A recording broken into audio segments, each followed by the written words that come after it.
Now on BBC One, Barry Took as some more of your points of view.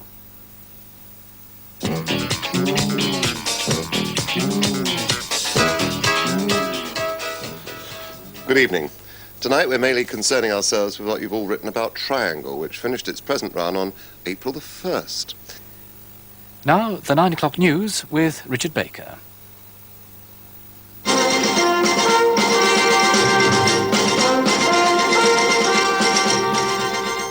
President Reagan still making good progress, though his temperature went up during the day. The Chief Constable of West Yorkshire faces an internal police inquiry, but it's not clear why. A car bomb kills an off-duty policeman in Northern Ireland, and a civil servant escapes a similar attack. Poor design and safety standards are blamed for last year's North Sea oil rig disaster. And something different for Prince Charles in New Zealand, pedal power instead of horsepower. Good evening. For 4 days now, the American people have seen nothing of their president.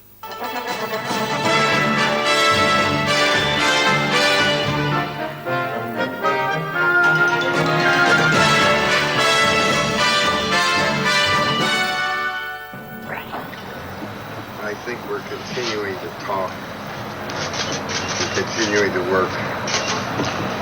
More than that, I can't say. Alexander Haig still talking to the Argentines after 3 days. Sovereignty remains the issue. Mrs. Thatcher, back at number 10, waits with senior ministers for news from Buenos Aires. Britain calls up its aged Vulcan bombers in case they're needed. And the Marines are on their way home after a fortnight as prisoners of Argentina. The American Secretary of State, Alexander Haig, said in Buenos Aires tonight that the main sticking point in the Falklands crisis is still the question of sovereignty.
A 76-year-old Norfolk woman took her driving test for the 17th time at King's Lynn this afternoon and failed. For her test today, she arrived in a 100-mile-an-hour sports car. Tony Scase reports.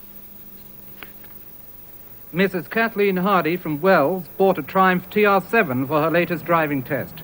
She put in 1,000 miles of practice, but at the end of the 35-minute test, she was failed on 3 counts: touching the pavement while reversing, failing to keep to the left, and insufficient care at road junctions.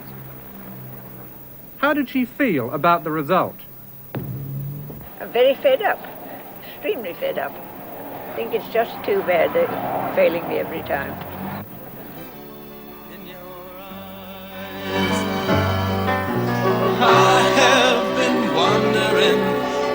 There are mixed feelings among the women ex-prisoners as they prepare for their journey home in The Last Tenko on BBC One in about 6 minutes. A rather different prospect for those dear ladies of Stacton Trestle on 2 in 45 minutes as Councillor Evadne Hinge is finally elected mayor. Now here's Ludovic Kennedy and his guests with Did You See?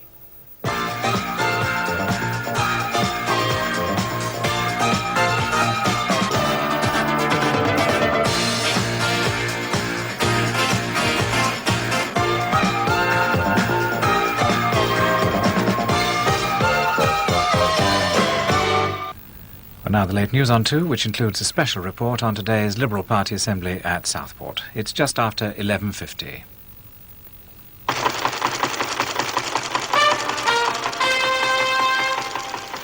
The Peugeot-Chrysler merger, the British unions meet the French managers, and they like what they hear. Tough cookies was the engineering union's assessment of the six-man French management team they met for 2 hours of talks in London this evening. But the significance of the encounter, held in advance of any official government go-ahead for the takeover, seems to be in its good humour and the moderation of union opposition to the deal.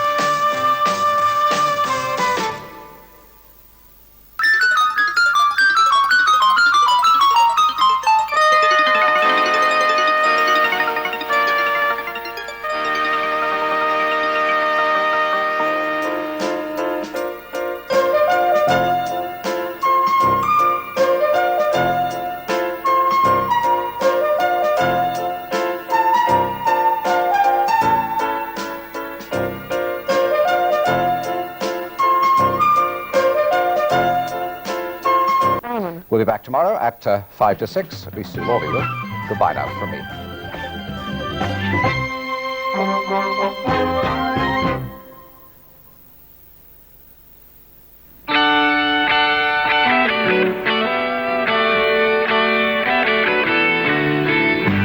Programmes for Tuesday night on BBC One. At 7:10, Rod Taylor in the Oregon Trail. Well, will you look at there? Better see what's going on. At 8 o'clock, It Ain't Half Hot, Mum, and a question of romance. Randy introduced me to this Burmese girl. Does she speak English? No, sir. She's speaking signs. What's the sign for wanting a cuddle? Oh, this is also very useful sign for deaf greengrocer when you want to add a bunch of bananas. In Mastermind at 8:30, Magnus Magnusson introduces the second semi-final from the University of Surrey. Be upstanding! At 9:30, The Mayor's Charity, a comedy by Henry Livings, starring Frank Windsor. The full meeting of the Borough Council is now in session. I would have this every time. Tonight at 10:50 examines the new law aimed at squatters and asks, will it increase the powers of the police against the rest of us?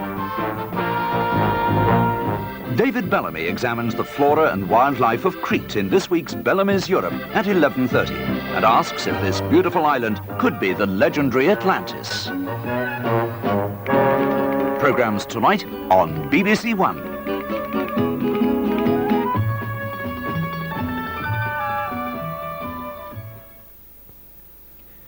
Now, before the first of those programmes, as Jubilee year draws to a close, we look back on some of the ways people in the South set about celebrating their Jubilee Day in Long to Reign Over Us. The Queen talked about friendship, hope.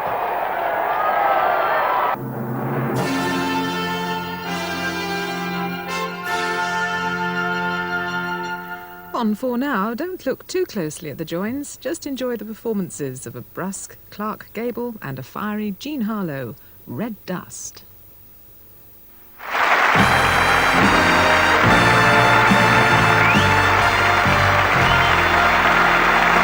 Right, welcome back. OK, Colin, let's do the song. Just a minute, Desmond. What about all the chat that we normally do here? Well, I just thought there was nothing really this week worth talking about. That's only your opinion. And now on BBC Two, we begin this afternoon with a second chance to see the Horizon programme on Smoker's Luck.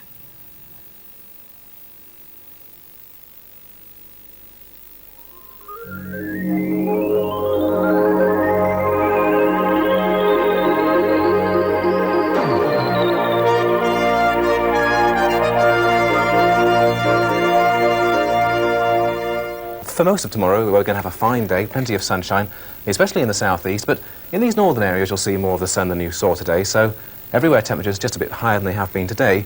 In the far northwest, those fronts close enough to keep some rain going from time to time, and in Northern Ireland, although it'll start off with some sunshine in the morning, you'll find some cloud coming along in the afternoon. Now, later on in the day, probably late afternoon, evening time, you'll find some cloud coming along, some thunderstorms in the Channel Islands and southwest England. That's all. Good evening. attacks so far on birth control, abortion and divorce. He said that the Church would never dilute or change its teachings on the family and the sanctity of human life. The Pope was speaking during a visit to Cebu, a city 400 miles south of Manila. A huge crowd lined the streets to see him.